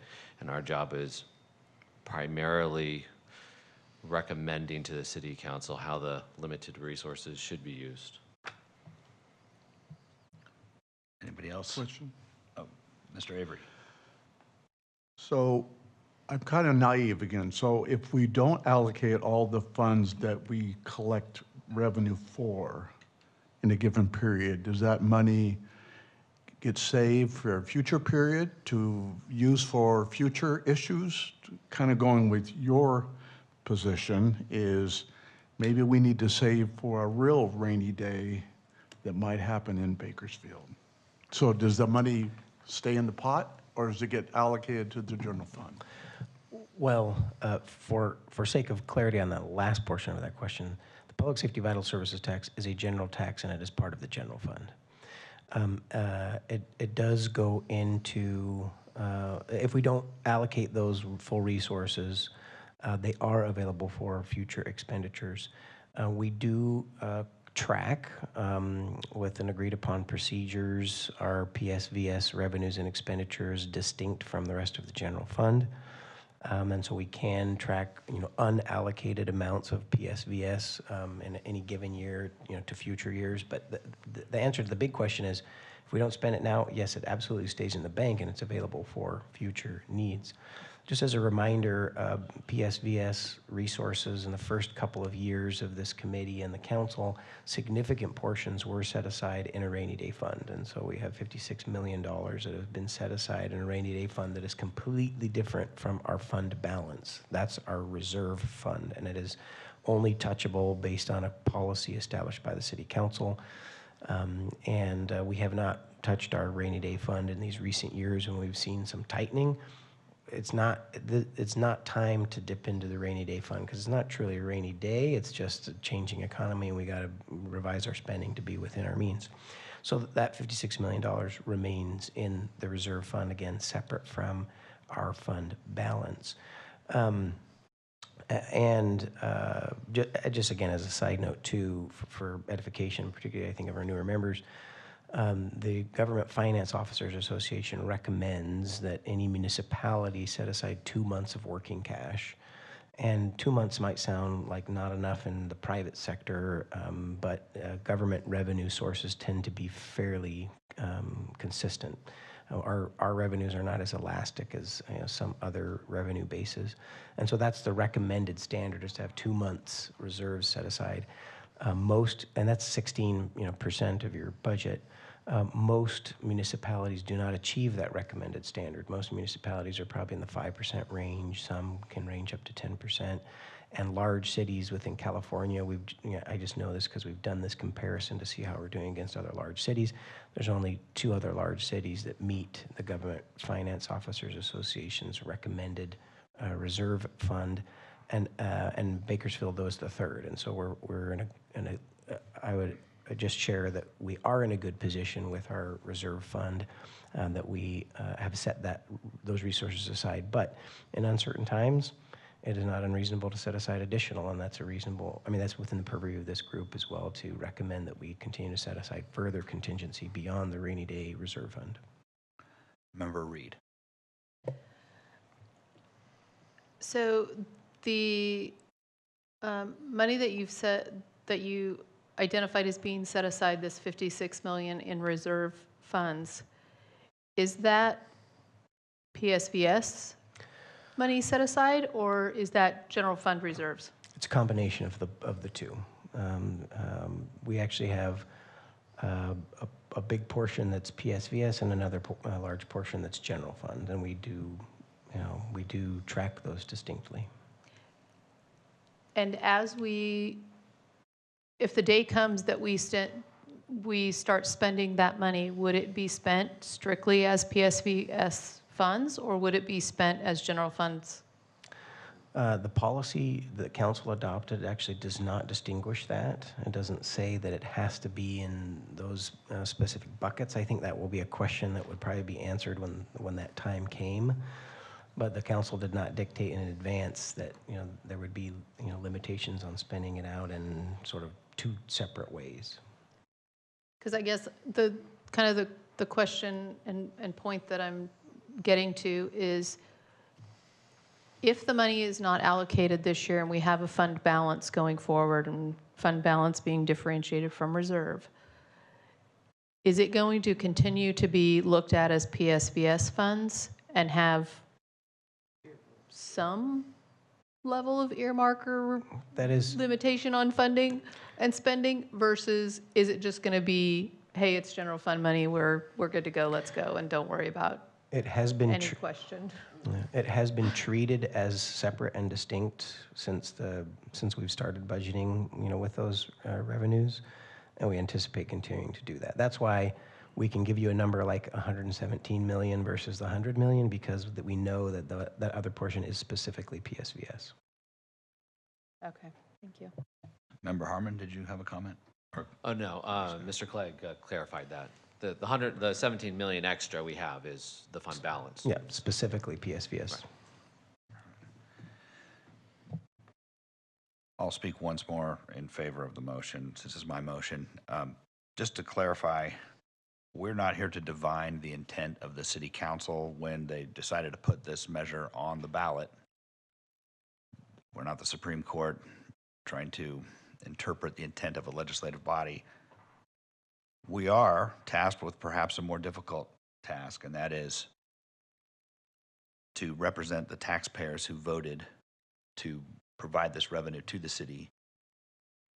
To remind everyone, the actual language that was on the ballot says to prevent cuts / improve 911 emergency response, police / fire protection, anti-gang / drug units, neighborhood police patrols, rapid response to assaults, robberies, gang violence, home burglaries, crime prevention, address homelessness, retain, attract jobs / businesses, unrestricted general revenues or revenue purposes, shall the measure be adopted approving an ordinance establishing a 1-cent sales tax, providing $50 million annually until ended by voters, requiring independent audits, citizens' oversight, all funds for Bakersfield.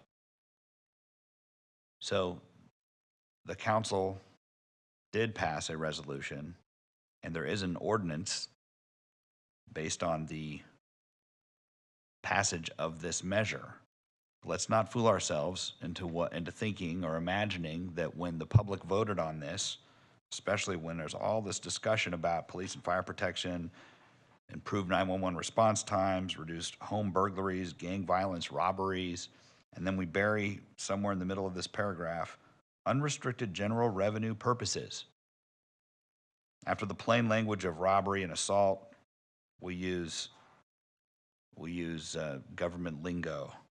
Unrestricted general revenue purposes, when we could have told the public on this measure whatever we feel like spending it on.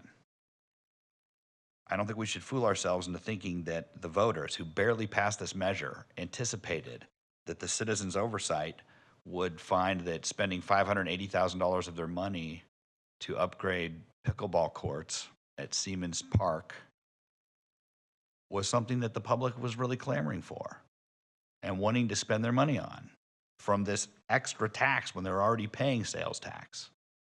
This is an actual burden on everyone in the city. Poor people pay sales tax when they buy food, when they buy clothing, when they buy anything, household goods. Everyone pays sales tax. And so it's not an insignificant thing when we're talking about these luxury items like pickleball courts. Now, I don't hold it against anybody who likes to play pickleball, but is that the priority? And so we're the ones who have been asked to provide feedback to the city council and advice on whether this is a good use of our money or this money in particular. And that's why I made this motion. I don't think it is. And so I'll invite my colleagues to make any further comments, or we can proceed to the vote. Ms. Madland. Yes, actually, when this vote came about, my interpretation and the way it was sold and presented to the voting public that got everyone behind it. So much was the police, fire, gangs, those type of programs. Of course, I didn't read the rest of it. I don't think many people did. I'm just like, that's a great idea, and voted on it. I think just about everybody I've ever met, that was their opinion. Now, these other ideas are great, but when it was sold and advertised and on the ballot, I mean, I didn't read all of it. I voted on the first part that I, read, which I think a majority of the people did. Any other comments? All right, well, then we I should. just want to make Oh, one Mr. Avery, go ahead. public comment. I joined this group for public safety. Thank you, Mr. Avery. Any further discussion of the motion? All right, I think we can proceed to the vote. And just a reminder, this is like the last one. A yes is a no to the money, a no is a yes to the money. Remind me again what we're voting on. We're voting on saying that these 4 items that are on the slide before you now are not recommended by this committee for use of PSVS money.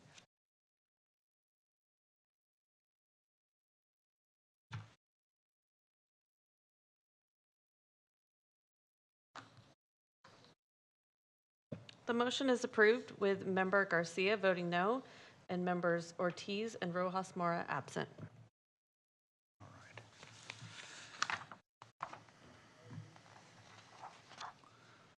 right. Okay, there were a couple of other items on the city manager's slide. Yeah, there were just two pieces. One was, and I think some of this has already occurred throughout the meeting, and we'll still capture the comments of committee members. And again, as a reminder for our newer members, we take minutes of this meeting a little differently than your standard meeting, because the typical action minutes of a standard meeting are very brief, but we still take the comments of the committee as they make recommendations for feedback for the city council, and we document that and provide that to the city council, as well as when there are votes that are in the minority and someone has expressed a reason for that. Historically, we've included those, for the benefit of the council as well. So the feedback up to this point will be part of our record back to the city council. I just left this space, and if there are any additional recommendations outside of the specifically proposed budget items, we left a space if the committee wanted to make other recommendations to the city council in general. And then the last piece was just to revisit the remaining scheduled pieces of the city council's budget deliberations for the benefit of the broader public. Member Reed.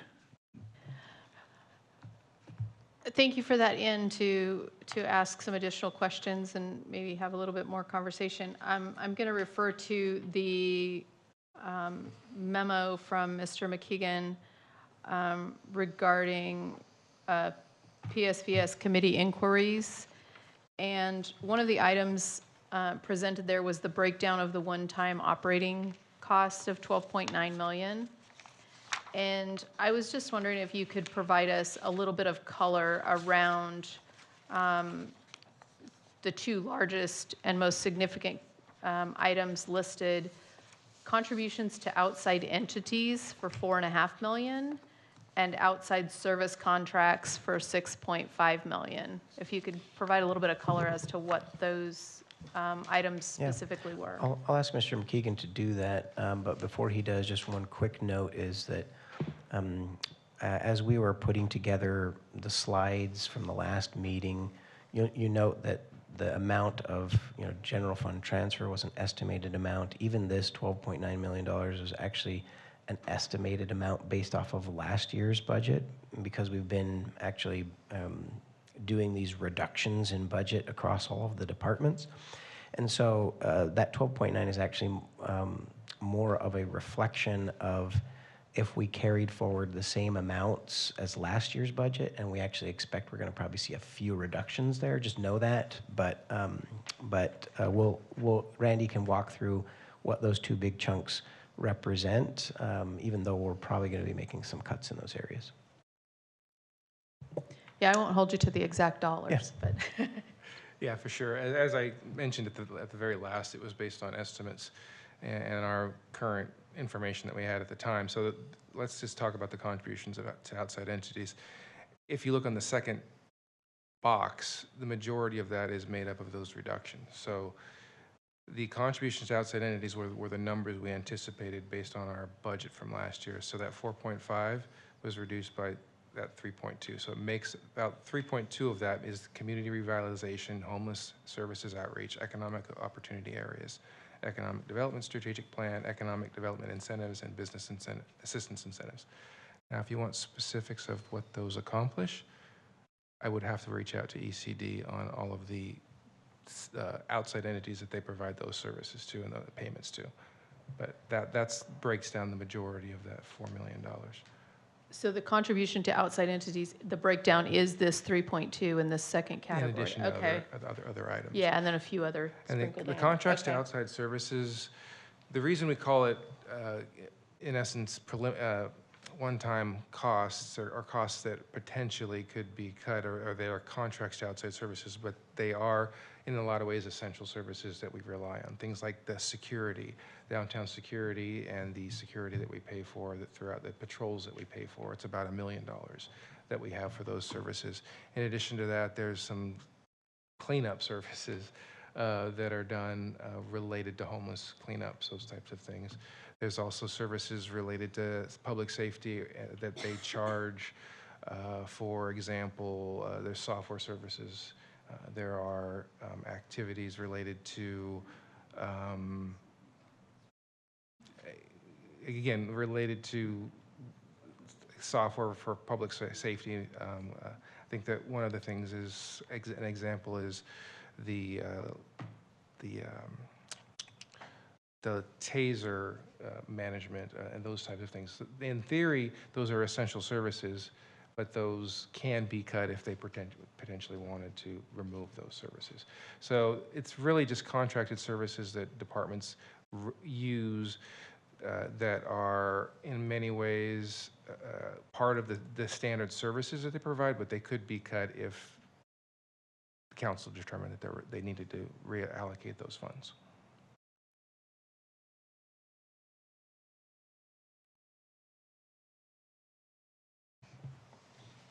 Okay, thank you. And then I guess one other question, because I guess one thing that I expected to be a part of that number was some of our homelessness center services and expenses. Yeah, no, the costs of operations of the BLNC are actually considered ongoing. We don't, the facility has been constructed. We anticipate it'll continue to operate. So that is about an $8 million item from PSVS, the operations contracted services for BLNC, and that's not included in those numbers. And just to say a little bit more about why we consider that ongoing, it's not an assumption that it will be there forever and in perpetuity, but it's about the level of commitment. So when, for example, when you hire staff, the ability with our labor unions and our ongoing commitments to walk back from a full-time position equivalent that we've added into the budget, that's more significant than, let's say, a cleanup contract that gets renewed year over year. We can always determine if budgets get tighter, we say we're just not going to do that next year. Whereas the BLNC was a 5-year agreement, and to basically say we're going to stop having 300 shelter beds would have significant impacts to our ability to manage homeless encampments and whatnot. So in the spirit of trying to be, I think, fair about what is a longer-term cost commitment, we have included that as ongoing. It's just like with staff. We've eliminated 70 positions this year. You can always reduce staff, and you could, reduce the number of beds or stop providing the service at BLNC, but it's such a large core service that we've just included that in the ongoing number versus some of those smaller contracts that are $500,000, $1 million that year over year, we look at them every year and say, do we keep doing that or not? It's much easier to turn that off than it is to turn off a homeless shelter. And I would, I mean, I agree with that. I don't dispute any of those statements. I guess the only thing I would ask is, at what point do we evaluate kind of the cost benefit of our dollars being spent on homeless activity and start to look at, hey, we're spending money and we're not having much impact.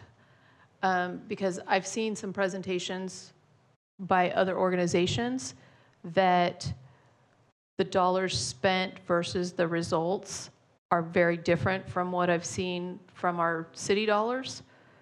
And so it's kind of one of those things where I'm saying, why aren't we spending money like those people? Because they're getting, you know, there's a dramatically different impact.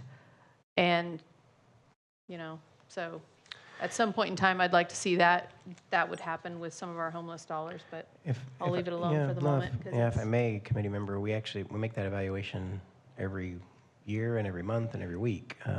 And we are making that evaluation, and that's one of the reasons that we've also been, you know, considering a huge change in, you know, what is under city governance and what is not under city governance around jail beds.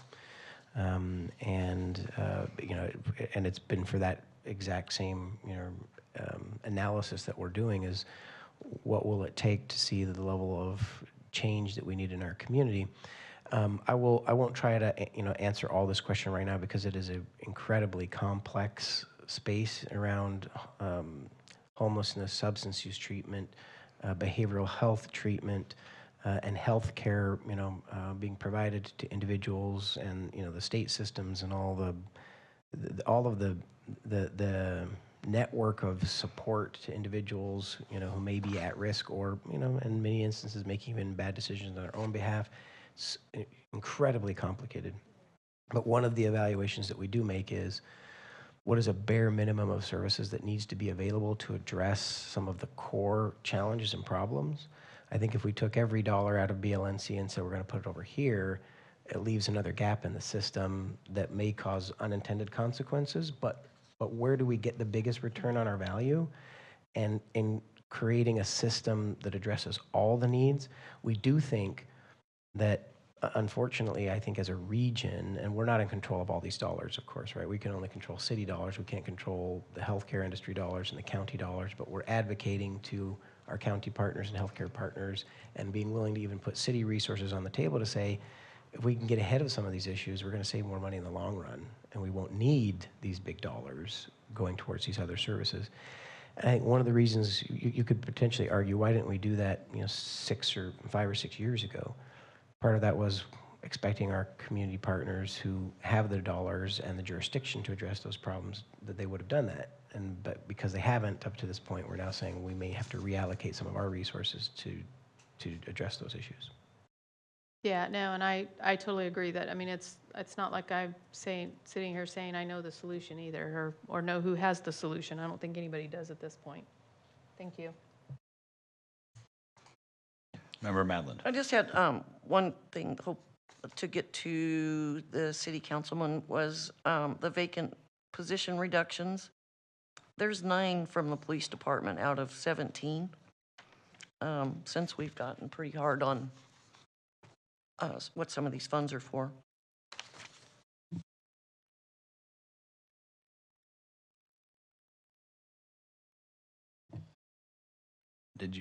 Was that a question or just a comment for the city? Comment. Okay, thank you.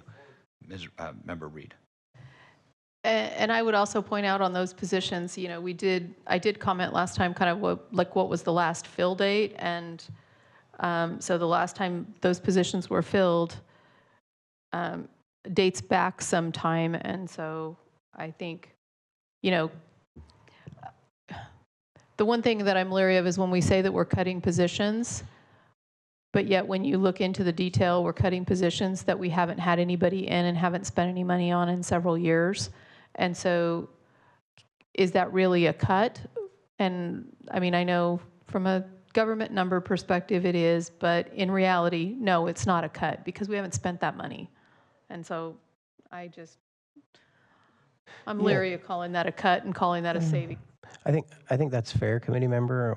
One thing that it's important for this committee to be reminded of is that we started a hiring freeze intentionally as of June of last year. So anything that is, you know, June and forward was a pause on a position that had prior been filled. Anything that's older than June, I think that it applies to your precise, thought process, and that does apply to some of our public safety positions. In fact, as we've continued to hire at a remarkable pace, we've also seen exits, and so we haven't been fully staffed. We were fully staffed a year ago, July, for a few weeks, and then we had some additional departures.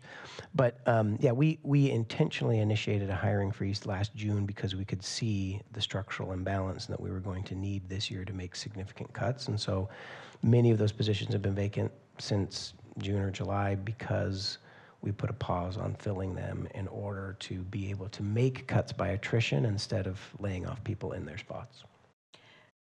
Yeah, and I definitely appreciate that. Obviously, nobody likes to see layoffs of people that are actually in jobs. But also to Committee Member Madeline's comment about the number of police positions being cut. One position that you see on here multiple times is this police report specialist.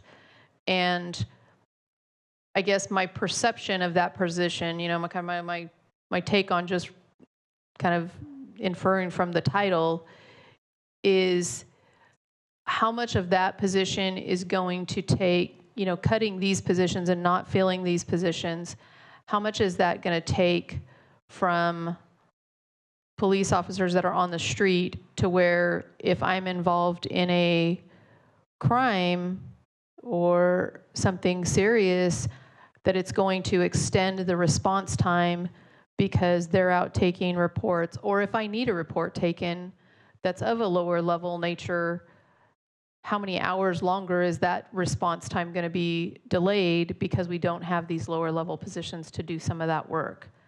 Yeah, you're thinking. And have we considered any of that stuff in Absolutely. the whole big picture? Yeah, absolutely. The questions you're asking are precisely the right questions, and they're the questions that we've been, deliberating on because these are challenging choices. A couple of principles as we've made reductions is that we are looking at where we can gain efficiencies. So, and you happen to pick a great example where we've been able to enhance the ability of folks to make reports online significantly in the last 4 to 5 years. There's also newer software tools that make it easier, and we actually can use some of these software tools to speed up the report process. We had lots of people taking phone calls and transcribing it, and then repeating it into our system. Not a good use of time, and so we've found some efficiencies that have allowed us to actually reduce these positions without seeing major service level impacts. Those are why in this first round of reductions that are on that list, because it doesn't impact as much the service levels. So also, for what it's worth, and I think this was shared a little bit at the last meeting, we've actually asked the departments to provide to us what are the service level impacts for every reduction that we're asking them to recommend, so that we can balance those and say, well, this service level over here reduction is difficult but acceptable. This one over here is too much. We don't want to make that service level reduction. And so we are thinking about that. We're also thinking about, obviously, the folks who do the work on the streets, on the front lines, that operational value that they have is huge. What's our span of control? Are we too top heavy? Or do we have, too many vacancies in the bottom? Or we're looking at all those considerations to make sure that we're not making reductions that are not going to really get us the value, even if it helps us get to a dollar number, but it doesn't represent that actual value. We're trying to be very smart in making those reductions that make the most sense from a service level impact is really our baseline of how we're thinking about it. We have to get to our target numbers, but based on service levels.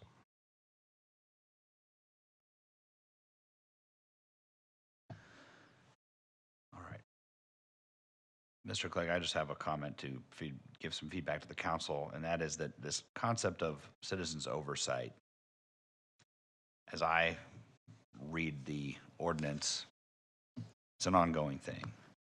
And it seems that the items that have been previously considered by this committee, once the committee's voted on them one way or the other, or then later the city council votes to use the money one way or the other, then it's considered done. It's a done deal. No more oversight is needed or requested. And I don't know that if I would agree with that interpretation of the concept of oversight. I think it's supposed to be an ongoing thing, and it's been treated as this is already done. And so I would invite the council to consider the concept of oversight and what do they expect from this committee, because the ordinance created the committee, or at least compelled the council by resolution to create the committee. It would be helpful to get some feedback from them as to what they expect, and perhaps set up some guidelines for considering things that were previously considered to see if that's still a good use of this money. I think that's part of oversight. And so I would encourage the council to reconsider that. Also, I realize that we ask the council to do a lot when they come to these meetings. They don't get paid very much to be on the city council. It is a sacrifice. They are public servants, and they get a lot of material that city administration prepares because that helps them do their job more efficiently. My concern is that the feedback of this committee is perhaps lost at sea amongst the other items that they have to consider. And so I would ask that the council perhaps make some time at one of their meetings, put us on the agenda so that if I were to say attend the meeting and address the council, it wouldn't be limited to the public comment time, but perhaps be put on the agenda that any member of the committee who wishes to have some prepared feedback for the council specifically would be invited to participate in that. So those would be my two items. One, give us some guidance. Let's actually take the idea seriously or admit that we never really meant it to begin with. And then secondly, give us time to speak directly to them. If I may, committee member, because this is a topic that I think has been growing and need to address. I think, as the Oversight Committee was established and as in the early years, there was a lot of content to be discussed and a lot of content to be reviewed. And we're at I think a natural transition point where it makes sense to say, let's think hard about what is the purpose of the Oversight Committee. And I think just being super candid, I think somewhat by default, in those early years, it made sense. Hey, if we, last year we talked about 100 cops, we don't need to talk about 100 cops in year 2 when we talked about it in year 1. But as, large portions of the ongoing are now, committed and allocated, and seeing, smaller numbers of, CIPs to consider each year, what really is the role of the Oversight Committee, I think is a fair question to ask, like going forward. What is our intent there? And I think, for what it's worth, there's, many communities have oversight committees and they have, slightly different looks and feels, but a lot of them have some consistent, roles and responsibilities. And so, we have an obligation to deliver an annual report to this committee. As a sort of city in general, I think we feel that obligation as staff to, provide a report to this committee every year. But then, is there an opportunity for this committee to provide that report to the city council and to also, acknowledge that, yeah, we have received a report that the agreed upon procedures were conducted, in the audit process.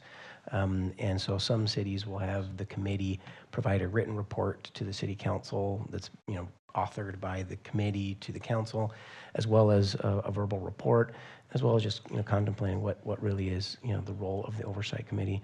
I would just offer one caution, a respectful caution, because I do think it's fair to ask about what is the role of the Oversight Committee. There is a natural tension when you create checks and balances where it's important to have that check and balance, and when largely the activity is being conducted within the purview of, let's say, a tax measure, then I think sometimes an oversight committee might feel like, what are we able to do? What's our role? Whereas if things were way out of bounds, way offline, you're there to check and provide that check and balance. And when largely the checks and balances are in place, there's, I guess, it's not very controversial to say, yep, the checks and balances are in place.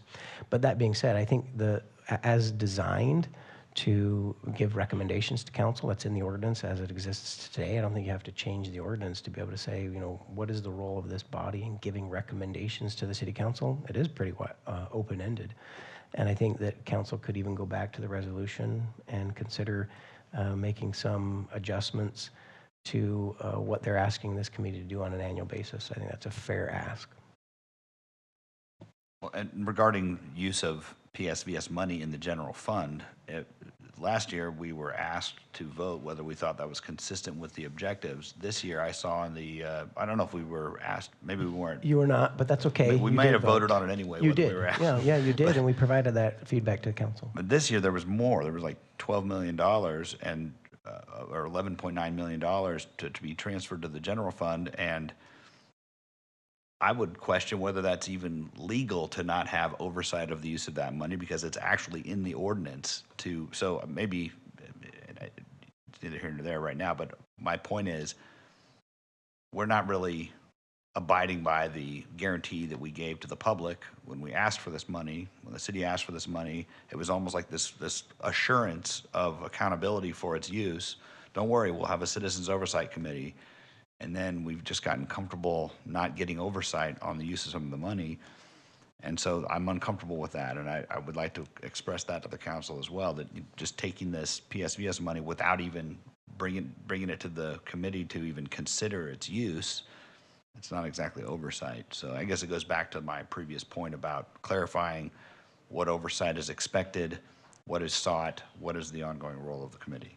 Yeah, we'll pass both those pieces of feedback along. Just for factual sake of clarity, the amount that was assumed that could be a transfer for this year was the same as last year, not an increase.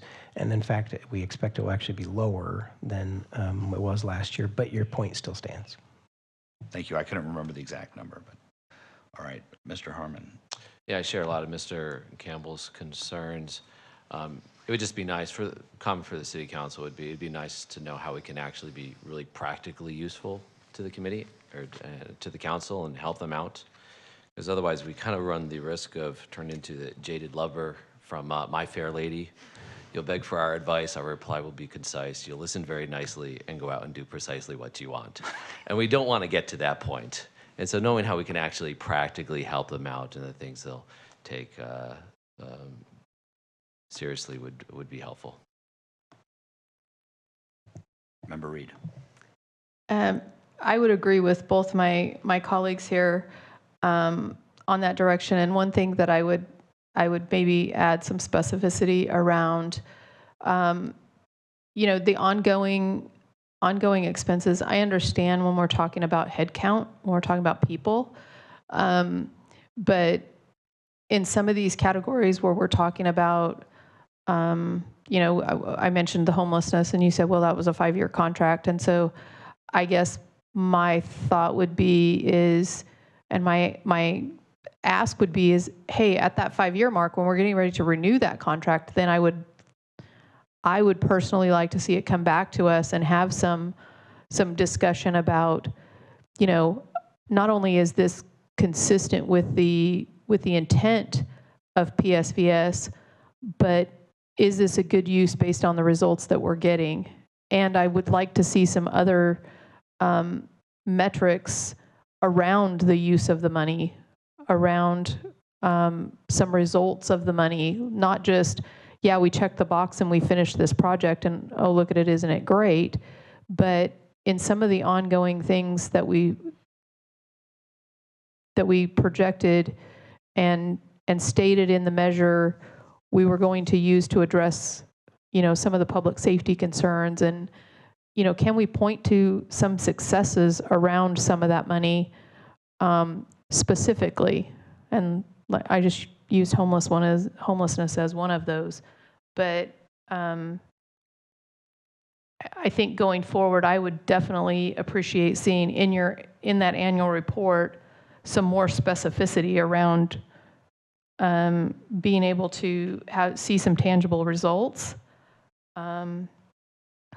and maybe some more specificity around some of these big buckets of money. So.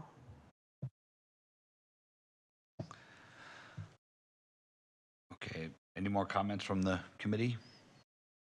Okay, I think that, I think we can conclude. This last slide is for the viewing public. For the record, just to note, there's several more steps for the council between now and June, and we appreciate your committee's work this cycle. Thank you. thank you. Thank you very much. And, I don't think we need it. We can adjourn by common consent. Thank you. The meeting's adjourned.